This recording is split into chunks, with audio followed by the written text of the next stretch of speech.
Le prochain Mister Beast de France. Qui fait un live comme ça? Personne. Personne fera ça, mec. Des gains d'exception. Un concours de ventriloquisme. Sortir un film au cinéma. Allez, c'est parti. Salut les copains. Ça va ou quoi les copains là? Tranquille, ça dit quoi là? On est à Pau, là on se balade un peu au boulevard des Pyrénées. Objectif de ce vlog les amis, brainstormer sur nos aventures, sur ce qui arrive dans les prochaines semaines, les prochains mois, toutes nos ambitions, notre audace, nos capacités à fédérer. Ça va être incroyable, mais c'est vrai que tout fuse dans notre tête. Vous allez beaucoup nous aider d'ailleurs dans les commentaires pour trouver la meilleure façon de mettre en place tous nos projets, parce que tout seul on n'est rien et avec vous on est tout. C'est beau ce que je viens de dire, putain. C'est très beau. Première étape pour toi là, ce serait quoi? Bon, les gens qui me suivent sur ma chaîne principale le savent, moi je suis un gars de GTA. Okay. Moi je suis un gars de GTA. En fait tu veux faire GTA irréel, genre GTA à Pau. GTA Pau. Ce serait vraiment le concept de fou. Après t'avais proposé Paris-Plage donc Paris-Plage, bah pourquoi pas, ça peut être GTA. Pau-Plage. Pau-Plage, Pau-Plage, c'est ça que j'avais proposé. Là, ici. Exactement. Bah putain, tu mets un peu de sable là. Franchement, tu mets un petit coin d'eau là-bas, il y a moyen de faire un truc vraiment trop cool. C'est clair. Non, j'avais pensé à un truc. Bon, tu le sais certainement, mais le produit le plus attendu de tous les temps culturel arrive le 19 novembre, c'est GTA 6. C'est GTA 6, tout le monde le sait, ça arrive fort. Et j'avais pensé à un truc, un live exceptionnel. Ok. Place Clémenceau. Ok. Pour l'ouverture de GTA 6, tu vois. Genre on live sur la place, mec. Setup, c'est facile, je sais déjà ce qu'il faut pour faire ça. Mais le problème c'est que toi t'es chaud, moi je suis éclaté mec. S'en fout gars. Ouais c'est vrai. S'en fout, au pire t'es là, tu commentes, tu vois, ouais, on peut essayer de faire un truc avec un public derrière, tu vois. Ah ouais ça serait dingue. Moi c'est ça que je voyais. Ok. Donc et tu penses que tu pourrais avoir GTA 6 en avant-première ou pas? Waouh, faut voir ça avec la ville hein. Ça serait chaud. Faudrait voir ça avec, comment il s'appelle? Jérôme? Ouais, vas-y, je vais lui envoyer un petit message. On va DM le maire, on va voir si c'est possible de faire ça. Moi j'ai un petit rose sur le pec, les potes. Voilà, c'est vrai. Ça fait plaisir d'être quelqu'un qui aime la vie et les fleurs. Et ouais, donc tu vois, avoir. sur la place, Clémenceau. Sur la place, mec, avec le setup, les caméras. Incroyable. Un public derrière. Okay, tu vois, limite stylé. Des enceintes, un peu de son, comme ça c'est cast en direct. Ouais, je vois. T'as du public. Non mais mec, ça peut être fou. Ça va être dingue. Qui va faire ça Qui fait un live comme ça? Personne. Personne fera ça, mec. Après, je connais un gars qui fait des lives un peu de manière aléatoire, genre, je sais pas si tu le vois passer. C'est un gars genre en mode il est là où il y a des trains qui passent. Ouais. L'aéroport, dans le métro, de fou. Tout tenté par les flics. Un mais peu, là, ouais. si on a l'autorisation. Bah mec, ce serait fou. Ce serait fou. En plus, genre tu sais, acheter une batterie comme ça, c'est 500 balles, ça te tient 4-5 heures, tu vois. Ouais, ok. Faut juste setup un ordi portable et après bon la PS5 un écran. Donc ça peut tenir même 6-7 heures, tu vois. T'as la PS5 et l'écran déjà. J'ai tout mec, j'ai tout. J'ai la manette gros, j'ai tout. J'attends juste GTA 6 là. Ça c'est un très beau projet. Il est préco en plus, je l'ai en version ultra, truc à 100 balles là. Putain, donc j'ai trop hâte. Bah je le découvre en même temps que vous le projet, il m'en avait pas parlé juste avant. Exact. Et j'avoue que ça me hype de fou et je pense même que ça peut plaire à beaucoup. On a parlé hier aussi d'un projet, je pense qu'on peut le teaser de ouf ici mec. Vas-y mec. Parce qu'en vrai ça c'est grave un projet qu'on peut faire partout en France. Examen Hunter. Les gars, imaginez dans toutes les grandes villes de France, on fait un examen Hunter, donc sur plusieurs étapes. La première c'est on essaye de rassembler un maximum de personnes, je sais pas on court un 20 km par exemple. Et ensuite, deuxième étape, là il y a genre un chrono sur un truc militaire, tu sais là, ils rampent, ils font des trucs comme ça. Comment ça s'appelle ça? Du parcours là, je sais plus comment ça s'appelle, mais ouais les parcours qu'ils font. Ouais c'est sûr, ils vont savoir, dites-nous en commentaire. Et à la fin du coup, bah, évidemment il y aura des gagnants avec des gains d'exception. Et en fait voilà, tu réussiras à gagner l'examen Hunter. Et puis tu deviendras Gon, Killua. Alors il y a un gars qui fait ça, en fait je suis tombé sur un réel d'un gars qui veut faire ça mais en France. Okay. Avec 2000 personnes. Ok. Mais nous on va limiter le truc à Pau parce qu'en fait à partir d'un certain nombre de gens il faut des autorisations, c'est un peu compliqué, c'est un peu chiant. Ouais c'est clair. Donc on va faire un truc un peu... Bah, en vrai même 500 c'est bien hein. Ouais même 500, c'est énorme même 500. Ouais mais 500, déjà si on fait un 25 km pour la première étape, y a la moitié qui saute. Hein. Oui c'est sûr ouais. Et après on fait des chronos sur un parcours du combattant, voilà c'est ça. Exactement. Parcours du combattant. Ah oui parcours du combattant, c'est ça. Et là on sélectionne en dessous de 1 minute par exemple, c'est bon, et sinon c'est mort. Ouais, exactement. Et avec des sponsors Caliceo, avec agence de voyage, comme ça tu pars à Marbella avec tes petits potes. Exactement. Ou en safari, ou en Papouasie-Nouvelle-Guinée, comme ça tu parles le papou, ou tu parles le papou Haute-Parle, je sais même pas où parle le papou. On vous envoie dans un autre pays les gars, désolé. Si vous voulez pas partir, faut pas gagner. Hein. Ah, ça serait dingue. Et bien sûr, tu auras des petits cadeaux, des petits gifts de Hunter X Hunter, c'est sûr. Exactement. Bah ouais, au pire, on pourra avoir un partenariat avec des boutiques, tu vois, qui ont sûrement des goodies, des trucs. Ah ouais, de fou. Ah, et puis, ouais, ça peut être cool, quoi. Projet. Et puis en plus, ça allie l'énergie où vraiment on se rencontre, on fait du sport, on fédère. Tout le monde a la ref, tout le monde a regardé Hunter x Hunter, où la plupart des gens de notre génération l'ont fait. En plus, c'est hyper vieux, hein. C'est plus vieux que. Parce qu'il y a l'animé de 2011. T'as eu un animé en 98, je crois. Et c'est encore plus vieux que ça. Ouais, donc on peut même toucher des quarantenaires. Bon, autre projet. Autre annonce. Tous les trucs. En vrai, c'est la vidéo annonce. Hein. Vidéo annonce aujourd'hui, on vous régale. Vous avez en face de vous le prochain MrBeast de France. C'est moi. Et bien sûr associé avec des cracks de qualité comme JP le vrai, et pas le faux. Il est vrai celui-ci. C'est le vrai. Là, c'est le vrai. Et premier projet du futur MrBeast de Pau, de France. Mais après, au début. Oui. Alors le premier projet du futur MrBeast français, c'est un immense ventriglisse, un concours de ventriglisse XXL partout en France, dans toutes les grandes villes, Paris, Marseille, Bordeaux, Lyon, Toulouse et Pau, exactement là où on est. Donc ça va être exceptionnel, il y aura un chrono, il y aura bien sûr des choses à gagner pour les vainqueurs. C'est un projet qui va se faire mais sur le long terme. Donc abonnez-vous à nos comptes respectifs pour suivre l'aventure. On vous met les Insta juste là, on les affiche à l'écran. Voilà, et ça va être dingue, Alors, faut rêver grand, faut rêver grand dans la vie les petits potes. C'est quoi votre plus grand rêve d'ailleurs? Dites-le dans les commentaires. Ouais, c'est quoi le plus grand rêve des potes? C'est chaud et ça donne très chaud. Bon, parle-moi un peu de toi mec, pourquoi t'es venu ici? Qu'est-ce que tu fais là? C'est quoi tes ambitions ici, à Pau? Pourquoi Pau? Pourquoi Pau? Ça c'est la question qu'on me pose souvent, c'est la question que je me suis posée aussi. Ouais. Non, j'avais mes parents ici en fait dans la région et pour lancer ma boîte de prod et continuer mes projets YouTube, c'était beaucoup plus simple de me poser on va dire chez mes parents et pas avoir un travail à côté pour vraiment me lancer à 100%. Ok. Et me dire ok là je suis un peu de retour à la case 0 et si je veux en sortir il faut vraiment que je taffe. Et c'est ce qui s'est passé parce que tu sais quand t'es bloqué dans un CDI, ce qui a été aussi mon cas à un moment. Putain il fait chaud. Tu te dis bon j'ai moins l'énergie de taffer mes vidéos, mes projets. Là ce soir je vais me poser, là ce week-end je vais sortir et en fait tu délaisses un peu ce pourquoi tu étais motivé à faire. Ok. Et je trouve que c'est vraiment important de vraiment avoir ce truc où tu dis ok là, c'est quoi je repars à zéro, je lock-in pendant 1 an, 2 ans, ok. Je me lance et j'y vais, c'est ce que je fais en fait là. Et donc du coup ici là ça t'a donné envie de repartir à zéro? Plus que Bordeaux ouais. Pourquoi? Il y a quoi de différent de Bordeaux? Il y a quoi de différent de Bordeaux? Bon déjà j'ai la sécurité. Cherche la cohérence. Non mais j'ai la sécurité d'avoir ma famille ici. Ah donc c'est vraiment de me poser. Ok. Aussi il y a plus de place pour les créateurs comme nous tu vois. Ouais c'est clair. Il y a full place, vraiment c'est une folie. Et en fait je trouve ça mieux de bâtir quelque chose de zéro que d'arriver à un endroit où presque tout est fait. Et Bordeaux il y a déjà beaucoup de créateurs, beaucoup de gens qui sont déjà entre eux. Ouais, des agences et tout, il y a tout peu plein de de place trucs. en fait. Il y a c'est très clair. peu de place. C'est comme Paris, c'est le même problème, ça pullule de partout. Exactement. Et les petites villes en plus ils ont besoin de créateurs comme nous. C'est ça ouais. Parce que même pour le tourisme, pour dynamiser la ville, en fait ils se sentent un peu délaissés et c'est dommage parce que ici il y a de la culture de dingue. Il y a vraiment des bonnes personnes aussi à mettre en avant donc c'est cool, ok, trop bien. Clairement. Et toi alors? Attends, moi, vas-y, je suis chaud. J'ai les épaules frérot. Alors ça fait pas mal d'années, depuis toute mon enfance moi que je suis sur Paris, okay. Enfin en région parisienne, pas à Paris même, enfin j'ai été à Paris même mais pas tout le temps, bref. Et en fait mon père a fait un infarctus il y a 6 mois de ça, il va beaucoup mieux, tout va très bien etc. Top. Mais quand je bossais sur Paris à ce moment là, j'ai eu un déclic et ça m'a fait flipper en fait, j'ai cru que j'allais perdre mon père. Donc je me suis dit ok, je quitte tout et je retourne voir mon père qui habite dans le secteur là, dans le sud-ouest. Je suis arrivé ici, de base c'était vraiment pour être proche de lui. Et en fait en arrivant là, je me suis dit mais le secteur est dingue. Déjà je me sens beaucoup trop bien ici. Il y a les Pyrénées à côté, il y a l'Espagne à côté, il y a la côte, il y a la mer à côté. Alors qu'à Paris, t'es dans un 15 mètres carrés à 900 balles, ça pue, les gens font la gueule.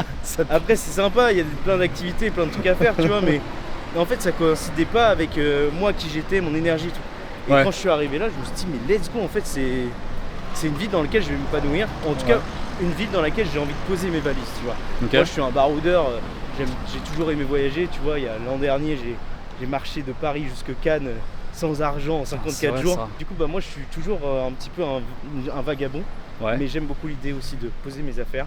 Et ici, j'ai trouvé ça sympa. Et du coup, en arrivant là, je me suis direct dit, ok, comment est-ce que je peux faire pour fédérer les gens dans la région. Donc je me suis annoncé comme le futur maire de Pau qui serait élu dans 6 ans. Et là, j'ai rien vu venir. Et là, en fait, je commence à être contacté par des commerces, par des restos, par des gîtes.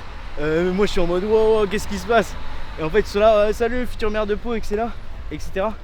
Et après, je me fais contacter par le meilleur pote du maire de Pau. Et du coup, j'ai pu rencontrer le maire de Pau. Genre, ça fait 2 semaines que je suis là, quoi. C'est fou. Donc, j'ai son contact. J'ai bientôt rendez-vous avec lui en mairie. Ça va être dingue. Et comme ça, on pourra mettre aussi tous ces projets en place dans cette ville. Puis après, bien sûr, puisque là maintenant, officiellement, je me dis être le futur Mister Beast de France. Ça va pas s'arrêter à Pau. J'ai envie de régaler toute la France. Et je pense qu'on peut. Il y a le budget partout. C'est des projets qui ont du sens, qui rassemblent, qui réunissent. Et je suis là pour ça. Je suis un putain de fédérateur. Toi aussi, mon pote. Donc voilà, je crois que j'ai bien résumé un petit peu ma venue ici. Bah complètement. C'est très bien. Et puis on voit que tu es très ambitieux. Moi, c'est un truc que je cherchais aussi. J'avais du mal à me trouver un pote comme ça. Tu sais, avec qui on peut un peu s'entraider pour des projets. Ouais, de fou. Et s'auto-motiver. Et ça, c'est un truc. Après, c'est normal, les gens sont pas tous créateurs de contenu. Mais on l'a quasi pas ici. Donc ouais. Mais après, c'est faire des sacrifices aussi, tu vois, parce que là, actuellement, en termes, par exemple, moi, en termes de rentrée d'argent, c'est un peu banco. Bah, ça fluctue, mais c'est normal. C'est la vie de créateur de contenu. Et surtout quand on démarre, c'est très compliqué. C'est terrible. Donc, du coup, on a plein d'idées, on a l'énergie, on sait faire, mais à un moment donné, il va falloir penser à se nourrir correctement et se loger correctement. C'est quoi ton rêve ultime, mec? Mon rêve ultime. Genre vraiment, là, si je te dis, dans 5 ans, t'as atteint tous tes objectifs. Genre vraiment, t'as besoin de plus rien, tu vois. Genre ta vie, elle ressemblera à quoi? Alors, dites-nous aussi ce que pour vous, en commentaire, ça ressemblera à quoi? C'est simple, j'aurais déjà sorti mon livre. Ok, qui parlerait de quoi? C'est un tueur en série. Et j'en parlerai pas plus parce que c'est encore en cours. Oui, il est encore en train de tuer les gens. En fait, il écrit son histoire. C'est ça, ouais. JP le tueur à peau. Le tueur de peau. Exactement. Ouais. En fait, il vole la peau des gens, surtout ceux qui ont la lèpre. La rougeole. Et après, il y a un peu des maladies rares, sinon ça sert à rien. Ouais, c'est clair. Il collectionne les gens chelous. Non, mais ouais, mon livre est sorti. Et j'ai sorti un film au cinéma. Ah ouais. Voilà. Et c'est quoi comme film? Tueur en série aussi? Pas forcément, ça peut être une adaptation de mon livre, mais pas forcément, ça peut être vraiment un truc que j'ai créé de A à Z. Ok, je pourrais être acteur dedans? Bien sûr, mec. Let's go. Tu peux avoir un rôle. Let's go, ça fait plaisir. Et toi? Dans 5 ans? Dans 6 ans, c'est maire de Pau, mais dans 5 ans alors. Bah moi, franchement, si demain... Ah non, c'est fermé là-bas. Si je suis le premier Mister Beast français et que je propose des événements qui rassemblent, en fait, je crois que c'est ça mon goal, mec. Je suis en train de réfléchir, mais cette posture-là et ces possibilités-là permettraient de mettre ma créativité au service de l'humanité. Genre, tu vois, j'aiderais des enfants qui sont malades à réaliser leurs rêves. Je ferais sortir des petites mamies avec des jeunes pour rassembler les... D'où le terme Mister Beast, quoi. Bah, en vrai, oui. Je pense que ça me colle bien. Parce que si demain j'ai tout, il va falloir que je trouve du sens dans tout ce que je fais. Et j'ai envie que, du coup, je choisisse quelque chose où je trouve déjà du sens, comme si j'avais tout. En fait, je viens de le conscientiser maintenant, mec. En fait, c'est ça, c'est ici que je dois être. Ok, ouais. C'est trop bien. Mais forcément, il te faut il faut commencer quelque part, en fait. D'où ce qu'on fait là aussi maintenant. C'est pour permettre d'aller plus loin. Mais moi, ce truc de live, je pourrais jamais le faire si j'étais en solo. Déjà solo, mais même si j'avais peu de visibilité ou peu d'abonnés. Ouais, bien sûr. Encore même là, avec ce que j'ai, tu vois, 20 000 abonnés, c'est rien. Ouais, mais c'est pas grand chose. C'est sûr, mais c'est déjà énorme. C'est déjà énorme. Moi, le premier aussi, genre là, je dépasse même pas les 10 000, même pas les 5 000 sur Insta. C'est bientôt, je crois, non? Aux 5 000. Je suis bientôt aux 4 000. Ah, 4 000. Oh, j'ai chaud, mec, c'est une dinguerie. Faut commencer quelque part pour après grandir, et c'est ce qu'a fait MrBeast au final. Ouais, c'est clair. Lui, c'est ce qu'a fait MrBeast. Il a commencé à Greenville. Son histoire est quand même assez intéressante. Ouais. Surtout le début. Tu vois comment le mec a commencé, il a tout réinvesti, tout l'argent qu'il gagnait, qu'il a commencé à gagner avec YouTube, il a tout réinvesti directement. Ok. En fait, il a snowball, enfin il fait boule de neige très rapidement, il a grandi énormément, mais vraiment énormément. En plus, ça c'est un truc hyper impressionnant, c'est aussi... Enfin, en fait, il faut investir. Moi, c'est ce que je fais, j'investis beaucoup l'argent que je gagne sur YouTube ou via les réseaux ou autres. Dans du matos, dans des trucs comme ça, ou même pour acheter des formations, des trucs pour grandir en fait. Et ça, c'est ce que les gens de notre milieu ne font pas ou peu, je trouve. Ouais, ils récupèrent des millions de dollars pour se mettre bien. C'est ça. Et ils ont aussi raison, mais c'est pas à la portée de tous aussi de faire ce genre de move parce que c'est aussi prendre un risque. Bah ouais. Et la notion de risque, pour moi, c'est hyper important parce que en fait, quand tu prends le risque de faire quelque chose sans même n'avoir le résultat, t'envoies un message à l'univers, à ce que tu veux, Dieu, tu l'appelles comme tu veux, de confiance absolue. Parce qu'en fait, tu donnes tout, tu t'abandonnes, tu vois. Ouais. Et c'est clairement ce que nous on fait, et c'est pour ça que ça marche en fait, tu vois. En fait, quand t'es prêt à faire des nuits blanches, travailler beaucoup plus que les autres, toujours réfléchir, toujours bosser, toujours être dans ce truc-là, c'est que t'as vraiment envie d'y être en fait. T'as vraiment envie de le faire. Et c'est dur parfois. Des fois, les week-ends, tu vois pas tes potes parce que faut que tu bosses. Ouais, c'est clair. Tu vois moins ta famille parce qu'il faut que tu bosses. Tu vas faire une nuit blanche parce que t'es en retard sur un projet. Il faut que tu le sortes. T'as envie de le sortir tout de suite, malgré le fait qu'il y ait du boulot ou autre chose. Pour moi, ces gens-là sont vraiment motivés en fait. Et c'est eux qui, quand ils percent, moi je suis content. Je suis vraiment content et je me dis, les sacrifices que cette personne a dû faire. C'est mérité. Et je pense que ça, c'est un sujet sur lequel, en fait, tout le monde pourrait prendre de la data là-dessus. Dans n'importe quel domaine où tu te trouves, si tu sens que tu es aligné dans celui-là, en fait, même si tu as un échec, en réalité, c'est pas tant un échec parce que ça t'a pas demandé une énergie phénoménale puisque tu étais aligné déjà à l'idée de le faire. Ouais. Tu vois, par exemple, toi, demain, tu fais une vidéo, tu as mis énormément de temps à la faire, à la produire, etc. C'est ton petit bijou. Imaginons, elle ne trouve pas preneur. Bon, ça fait un peu chier parce que tu as mis quand même du temps, etc. Mais c'est pas pour autant que tu vas te dire que t'es pas fait pour ça. Parce qu'en fait, le temps que tu y as mis, c'était quelque chose de naturel, c'est quelque chose d'inné, c'est une énergie innée en fait que tu as mis dedans. Clairement. Et je pense qu'on a tous ce truc-là. Dans quel domaine, ça je sais pas, mais on en a tous un quelque part. Et je pense que c'est ça, trouver sa voie, c'est vraiment trouver ce petit truc, tu vois, cette petite. Où tu vas pas compter tes heures en fait. Où tu vas pas compter tes heures, tu vas pas compter ton temps. Tu vois, récemment j'ai sorti une vidéo sur ma chaîne qui s'est fait un peu strike par la FIFA. 2 heures de vidéo, c'est ma plus longue vidéo, mon plus gros projet. J'ai passé des nuits entières à taffer dedans. J'avais les cours en même temps que je devais faire parce que j'interviens dans des écoles aussi, donc c'était vraiment le bordel. La vidéo a été strike. La vidéo a été strike assez rapidement par la FIFA et du coup elle a été shadowban à 700 vues, un truc comme ça. Terrible. Une vidéo qui aurait dû faire, je sais pas, 1 à 2 millions de vues. Donc qui aurait dû faire une grosse rentrée d'argent pour ce genre de format là. Et tant pis, tu vois, là je suis sur la prochaine, je suis sur les 3 prochaines vidéos d'ailleurs. Après j'ai écrit des scripts et tout. Trop chaud. Je me dis, je suis quand même très content du rendu final. Je suis fier de moi d'avoir réussi à sortir un truc comme ça parce que c'est quand même. Ça demande du taf et putain. Je suis content de pouvoir faire minuit maintenant, tu vois, de dormir correctement, ça c'est cool. Il y a d'autres projets qui arrivent alors tu vas pas dormir. Le mec en fait va jamais dormir. Qu'est-ce que tu es capable de faire gratuitement pendant assez longtemps pour qu'on te paye très cher pour le faire plus tard? C'est une dinguerie. En vrai, c'est un conseil extraordinaire. Ça montre à quel point, ce qu'on disait là juste avant, genre tu fais quelque chose, même si tu as des retours négatifs entre guillemets ou des échecs, puisque tu es capable de le faire gratuitement pendant assez longtemps, en fait tu peux aller jusqu'au point où est-ce qu'on te paye pour ça en fait. Mec, c'est littéralement... Tu vois, j'ai été payé pour plein de vidéos que j'ai sorties, même pour des collabs, des trucs comme ça.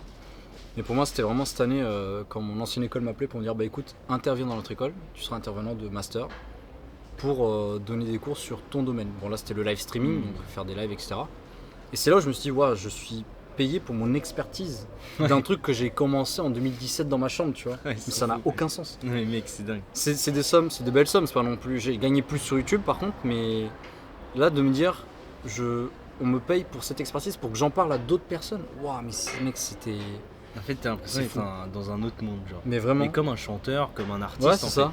T'es sur ton état de flow, de ta zone de génie. Et en fait, tu te dis, c'est possible, tu vois, c'est pas à cause d'autres. Ouais. C'est fou. Et en plus, j'avais la nostalgie de me dire, c'est marrant, j'étais assis juste là il y a quelques années. J'étais assis. J'étais assis. J'étais assis juste là. On me disait WC pour mes initiales. WC. Ah putain, les enculés. Les enculés, ok. Un jour, il y a un gars, il est venu en primaire, mec. Il avait une feuille A4 et il a pris tous les trucs canard WC et tout qu'il y avait chez lui. Il a collé tout ça et il m'a juste tendu comme ça en mode cadeau.